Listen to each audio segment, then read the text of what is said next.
Epic Universe is open and has proven itself to be a one-of-a-kind theme park, beautifully designed and executed, and that includes both classic rides with some that we've never seen before. Join me as I take you through every attraction, ranking them from worst to best, and why I think so. And I think there's a very real chance that you're going to be surprised by many of my rankings, none more so than my top choice. But before we begin, let me say that I thoroughly enjoyed our Epic Universe experience from start to finish and all points in between. I can honestly say that there isn't a bad ride in the lot.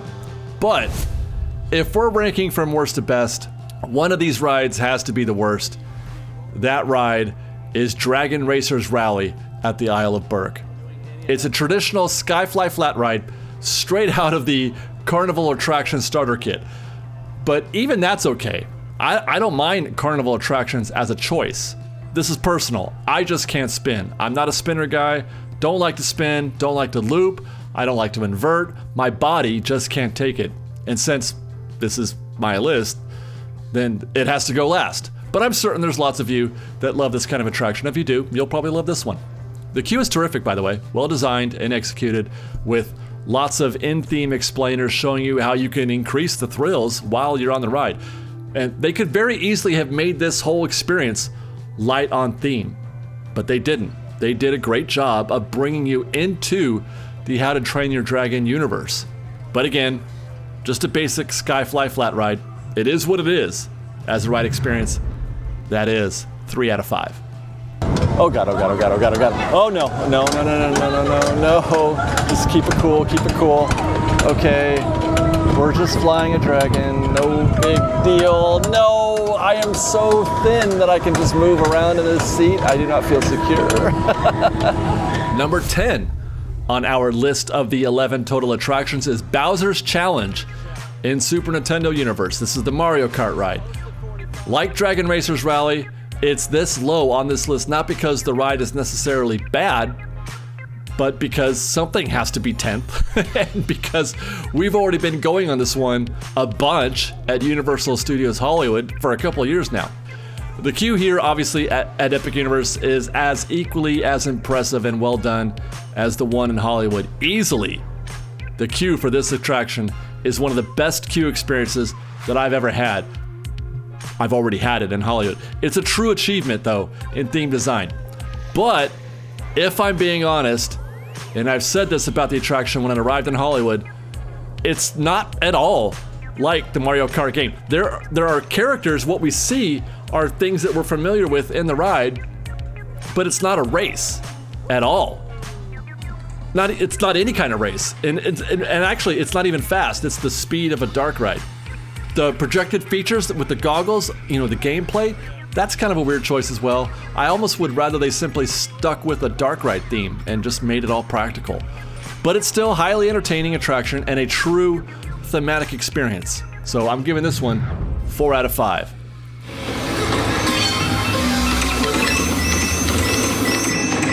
Next, at number 9, is the Constellation Carousel in Celestial Park. Now you might be surprised that I put a carousel ahead of the Dragon Ride and Bowser's Challenge. And I totally understand why you would be looking at me sideways at this point. In fact, I'd be willing to guess that there's a reasonably high percentage of guests who've been to the Epic Universe that didn't even bother going on the Constellation Carousel. But I tell you, I wish I could have put it higher on my list. I loved the Constellation Carousel. It's amazing, and it's so very good at what it's trying to do. It's at 9 simply because the other 8 attractions that are left, they're that good. First, the ethereal dreamlike design that really connected with me. I absolutely love when a designer or artist has a vision, and that vision is executed. Even if it's believed that it will miss some of its intended audience, even if it's somebody I don't exactly understand what I'm seeing, they still had that vision and they delivered it. They executed it. I don't know what's going on here. I'm not positive what's happening on this Constellation Carousel, but I know that something is happening. There is a story. It's just beyond my imagination. And I love that. It's dreamy, it's playful, It's singular. And the music, like the rest of Celestial Park, the music is A+. And it gets better. There's no IP. The boldness of this choice, and for Celestial Park universe in general, it's a brave move. There is no connection to any property. There's no Mario, there's no dragons, no wizards or monsters. It's separate and different and never seen before. Even the tech is unlike any other carousel. Instead of simply going around in a circle, there are 3 separate turntables that the vehicles move around on, much like teacups, for example, further adding to its sort of whimsical, dreamlike quality. I wish I could go on more here. I wish I could explain it better, but you're gonna have to take my word for it. 4 out of 5. This is delightful. Wow. Number 8 on our list is the Fire Drill at Isle of Berk. It's a slow-moving, interactive boat ride through a How to Drain Your Dragon set. But that's kind of underselling it. There are 3 reasons why this attraction is top-tier themed entertainment. Number 1, the premise is directly related to the premise of the film franchise. Much like dragons need to be trained, so do we. So we're in training. We're in training to put out fires left behind due to battles with dragons. I love this as an idea, and I love the execution, as it truly does require us to engage with the attraction. We're in a lot of rides where we're being told, we need your help, but where we actually don't do anything. We are truly doing something here. And that something is a lot of fun.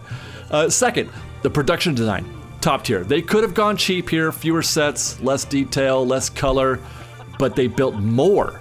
Instead of going less, they built more, and they built better. They made it really fun, full of whimsy and charm, and much like every attraction in the Isle of Berk, the commentary that we hear, the audio throughout it's perfect. It's great. You feel like you're part of the environment. You feel like you're in the How to Train Your Dragon universe. And number 3, this is a 4-quadrant attraction. Now that's the ultimate goal of any kind of entertainment. In this case, theme parks, but you could use the same thing for movies, for example. It's something that hits every kind of audience, men or women, kids or adults. 4 quadrants. All 4 will love this ride. It's the holy grail in entertainment, and it's not as easy to do as you might think. For example, how many rides can you think of that fit into all 4 quadrants at Universal Hollywood? Something that I also observed while enjoying this ride is that you play an important part in just how much fun you have, and also how wet you get. You will get wet. But when I pointed my water cannon, not at a target, but at the boat behind us and the guests in it, that's when I found out, and everybody else in our boat, how fun things can get and how soaked you can get. So be prepared. There's a level of this that is completely up to you, and I think that's great. The Fire Drill at Isle of Berk is 4 out of 5. It's a geyser right behind. Oh, there's another geyser. Oh, crap. Oh my God, I am soaked. That's it. I'm done. Number 7 is Harry Potter and the Battle at the Ministry in Wizarding World. I'll start by saying I'm sure there are many who might say 7 is way too low. Many that would have Battle at the Ministry in their top 3 at least. And for them, that might be the case. But for me, I have to bring it down because I'm simply not a fan of screens, of projections.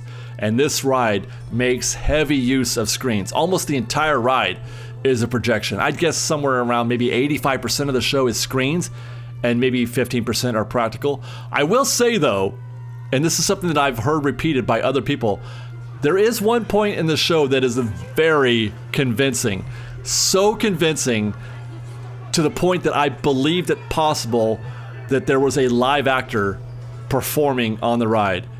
And even having thought about it and contemplated that for a while, even if I know it's not, but you told me that there was a live actor, I'd absolutely believe you. I don't know if I should give it away here in the video. I kind of feel like you should see it for yourself. But if you've been on the ride or if you've seen video, then you'll know what I'm talking about. Other than that, the only other practical scenes are near the end with the glowing rhino beast thing, which that's a choice. I don't understand what that is. and then there's Dolores' final moments on trial.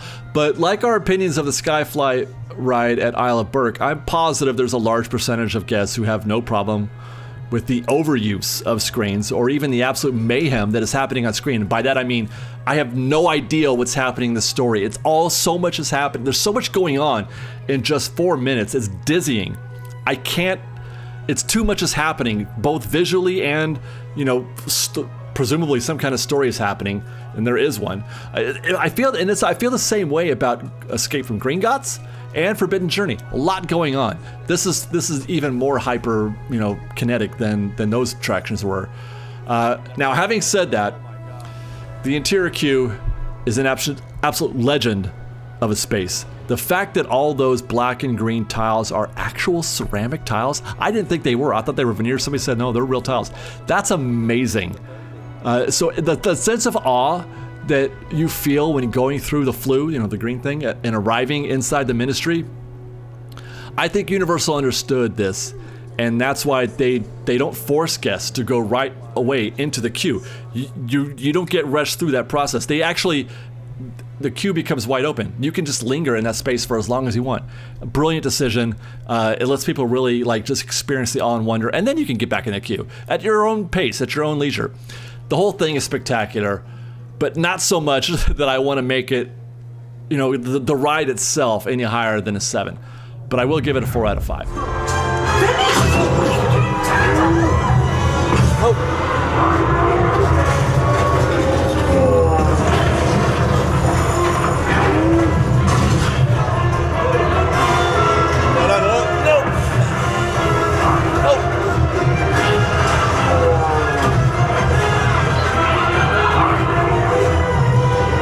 Number 6 is Curse of the Werewolf. And again, right away, I can hear everyone say there is no way that Curse of the Werewolf is better than the Battle at the Ministry. But I have, personally, a certain love and respect for rides that are outdoors, rides that add to the chemistry of the land in general and to the energy of the land. There are a lot of great rides that happen in a big building, but as a guest walking through the land, you don't get to experience that with the other guests. I love that about a lot of these attractions. We're going to find out more, but that's why I give this one just a slight edge. Plus, Harry Potter had screens. But we talk a lot about kinetic energy on this channel and outdoor attractions and how they're at the heart of that. So that's why I'm ranking this a little higher. The queue is nice. I like how it brings you in. It feels like it belongs in the Darkmoor space. The sound and the props and everything that are in there, it works really well. And the ride is an excellent B ride for that matter, to the A ride that is Monsters Unleashed. Now, I admit that the tech here is not at all cutting edge for Curse of the Werewolf. This is not a ride we've never seen before. We've seen this ride a lot, but it does belong in this space. It fits the puzzle. And most important, there are no screens. That's the main thing for me personally. And it goes towards just how much I dislike projections. So much that I rank Curse of the Werewolf one notch higher than Battle of the Ministry, 4 out of 5. Oh God, oh God, oh God, oh God, oh God, oh God, oh God. Okay. Oh no. Oh my God. Bottom 6 down, top 5 left. Number 5 is Hiccups Wing Gliders. Everything in Isle of Berk is incredible. Everything. And this is coming from somebody who is not deeply immersed in the How to Train Your Dragon franchise, in the universe, in the lore. I don't know a lot of what they're talking about. I don't understand the jokes and this and that, but that doesn't matter. Everything in Isle of Berk is incredible. There's not a single moment when I'm there where I'm not impressed. Top of the list of these things, what I love most about Isle of Berk is this ride. It's a roller coaster for most of the whole family. 40 inches and up is the height limit, so that's pretty good. You get a lot of kids in that 40 inches. The track itself is fairly standard. Fun launch, some nice twists over water, a moment where you change direction. As a track, it's fun. They haven't broken any new ground here though, so there's that. But it's a nice, it's kids and adults can enjoy this attraction. I'll say that. What I love about Hiccups Wing Gliders is how the track winds throughout and interacts with a solid half of the land. You start in the very back of the land, and you're kind of, separate from the rest of the land. But as soon as you launch, after you launch, you're sent in the direction of the front of the land, and you twist over the main aesthetic feature of the space, that huge water feature at the entrance. You twist over it, and then under the guest path, and then behind the kids' play area, and behind Dragon Racers Rally. And it seemed to me like no matter where you were in the land, you were aware of the wing gliders happening around you. Just, in any other attractions, enjoying the space or whatever, it just seemed like it was all embedded into one constantly moving kinetic environment. And I just love that. I think that is the peak. That is the peak of themed park experience. It's why I'm so in love with Isle of Berk, because they understood that so well, and this attraction is at the center of that. It's the very definition of how an outdoor attraction changes the energy of the guests and the park in general. And now there's another that might be as good or possibly better, which we'll get to soon. But more than anything else, it's Hiccups wing gliders that makes you feel like the Isle of Berk is real and alive. Get to the queue real quick, because I always like to try to include the queue. Very enjoyable as well. Lots of nice thematic touches, much more than simply switchbacks, much like the other attraction here at Isle of Berk. I really enjoyed the time that I spent here. Everything here works. 5 out of 5. Wow. Yeah! Woo! Number 4. And once more, I know I'm going to catch hell for this, but I'm putting Monsters Unchained at number 4. Now, in the weeks and months leading up to the opening of Epic Universe, almost unanimously, the biggest, the people were talking about the most was how impressive Monsters Unchained was. It was going to be the showstopper. It was the biggest thing that people were talking about. It is very impressive, and it is impressive, mostly because of the animatronics. Monsters Unchained might be the single greatest achievement in animatronics of any ride in the world. Now, I haven't been on every ride in the world. I'm not an aficionado as far as that goes, but I'm fairly confident no ride has as many full-size animatronics in both the queue and on the ride. 14 of them, to be exact, on the ride alone. And every single classic monster is represented. Everything. Meanwhile, the queue, the queue might also be the single greatest queue I've ever experienced. It is spectacular. Better than Harry Potter, at least on par with Bowser's Challenge. It's very impressive and a great story to boot. They do a great job of telling that story. But the ride vehicle is a Kuka arm. The same system as you find, or at least I should say a very similar system to the one you find on Forbidden Journey. Not quite as turbulent as Forbidden Journey, thankfully, so nausea is not a real problem. I nearly lose my cookies every time I ride Forbidden Journey. I did not get close. Well, I should say I got close, but not as far as I get on Forbidden Journey. It's still violent enough that it was unenjoyable at times, I guess is what I'm saying. But this is a personal thing for me, and I'm sure that there's lots of other guests out there among you who love it more than I do, and I totally get and respect that. But it is a shortcoming for a lot of us. There are people like me who just can't enjoy this ride as much as they want to because of the Kuka arm. Also, kids under 48 inches can't enjoy this ride. There are also more than a few screens, not so many that it dominates the show. It's actually the correct mix, if you ask me.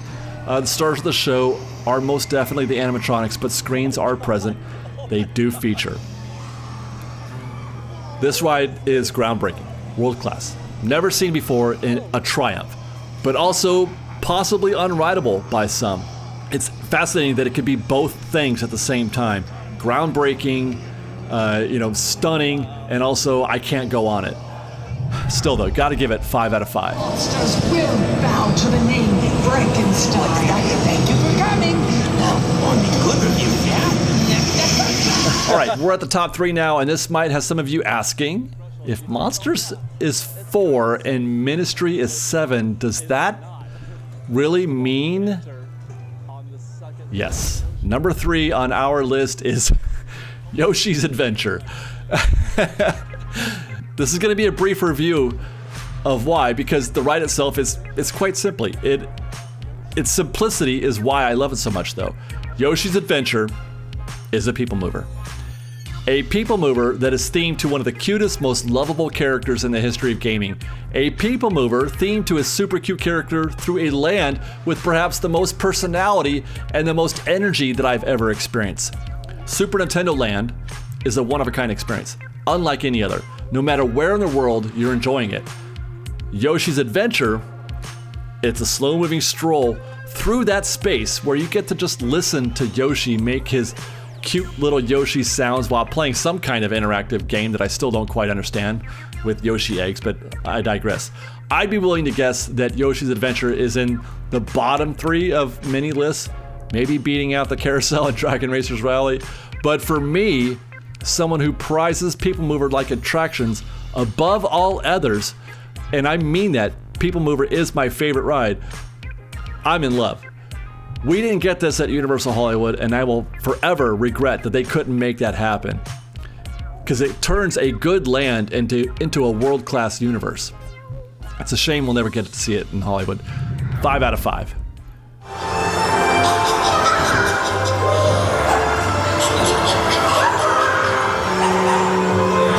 Okay, last two. Number 2. Drumroll please, because if I tell you what number 2 is, then you'll know what number 1 is. Number 2, Minecart Madness, also in Super Nintendo World in the Donkey Kong Country Miniland section. Now I remember this being the most curious ride for me about a year, well before they were done, about a year into the park opening. I was very interested in seeing how both the ride and this Miniland in general turned out. Others too, mostly for the fascinating idea of creating a ride vehicle that they were selling this as that it was going to jump the track.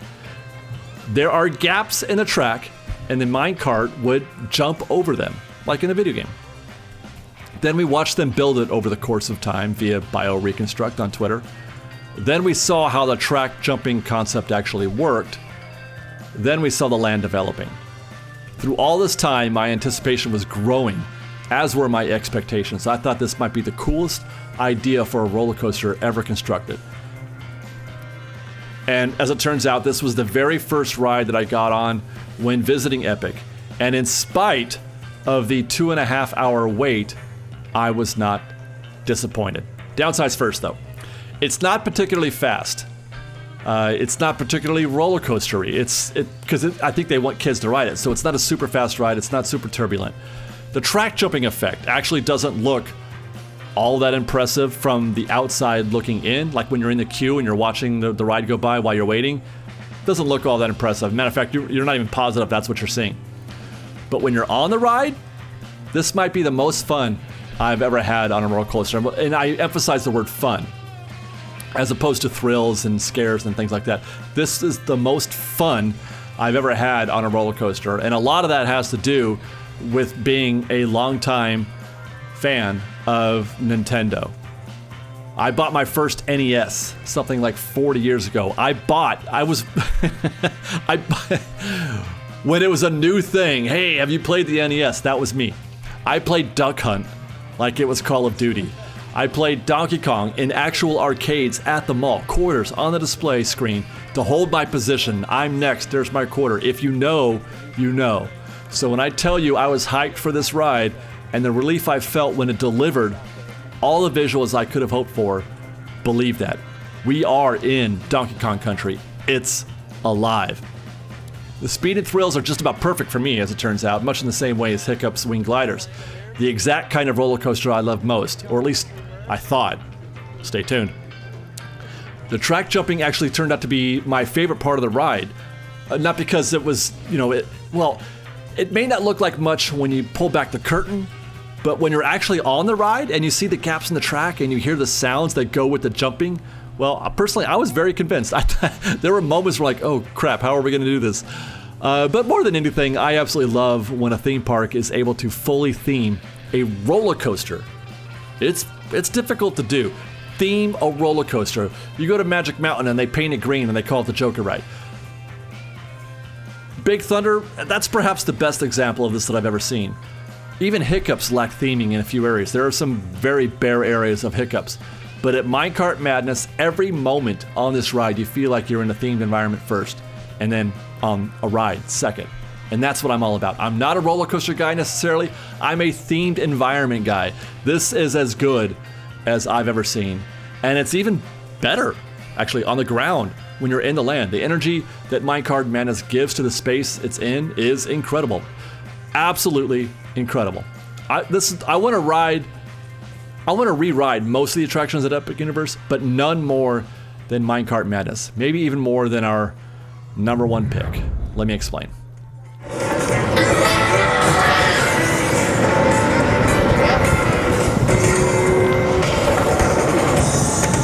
Our number one ride at Epic Universe, best in show, the best experience we had over our 2-day visit, perhaps the most singular experience I've ever had on a roller coaster ever, Stardust Racers. A dueling coaster in Celestial Park. And by the way, the dueling is real. We'll get to that. But it all starts with Celestial Park as a universe first. The space is incredible. I've gone on and on about this. I absolutely love a Celestial Park. Everything about it, the environment, the music, even the carousel.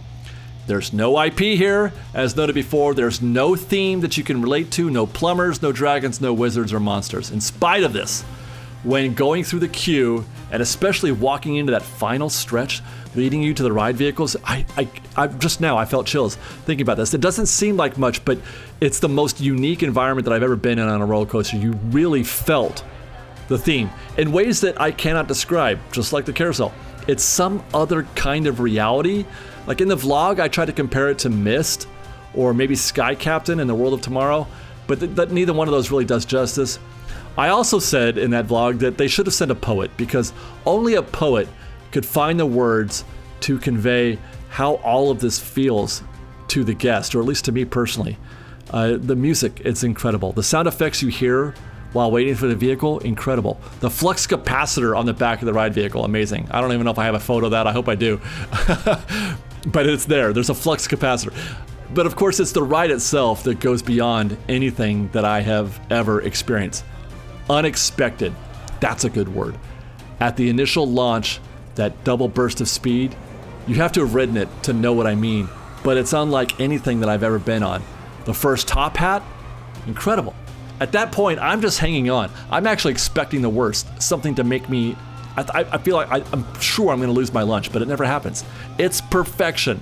Took me to the very limit of fear, physical stress, nausea, right up to that edge, but never passed. I felt great after. I felt alive. I felt like I'd done something impossible. The dueling coaster aspect, incredible. You are dancing with the other vehicle. It's like a dance. That's another good word. The track isn't designed to scare you so much, though it does, but it feels like it was designed to make you experience a feeling, something synchronous, ballet-like, a choreographed dance that's art. And all of this, again, without an IP. All of this is from the mind of someone who dreamed it up and is trying to express himself or herself. Well, sir or madam, dreams expressed. You can even enjoy it from a distance. The only roller coaster I've ever watched that I simply just like to sit there and watch, like for a while. And I can only imagine what it must be like for true roller coaster enthusiasts, which is why it may not be as re-rideable for me as for others. It did push my limits, where something like Yoshi or Minecart Madness or Hiccups, I could do those 2, 3, 4 times a day. I'm not sure I could do that on Stardust Racers. But again, it's the single most memorable experience I had over those 2 days. Stardust Racers, incredibly well done. Is there a way that I can give it more than 5 out of 5? Like that button they press on Dancing with the Stars, or no, America's Got Talent. I need something like that, like Platinum Stars or Stars on Fire. It's exceptional. Exceptional.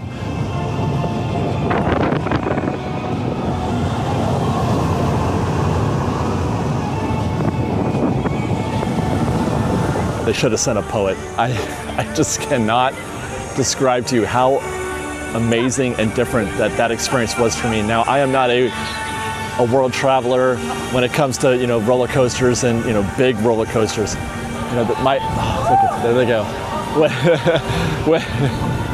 Right there at that moment, they're going down through that tunnel, and that's the moment where I'm like, what is this? Because you make that turn, and what I'm accustomed to is that they stop.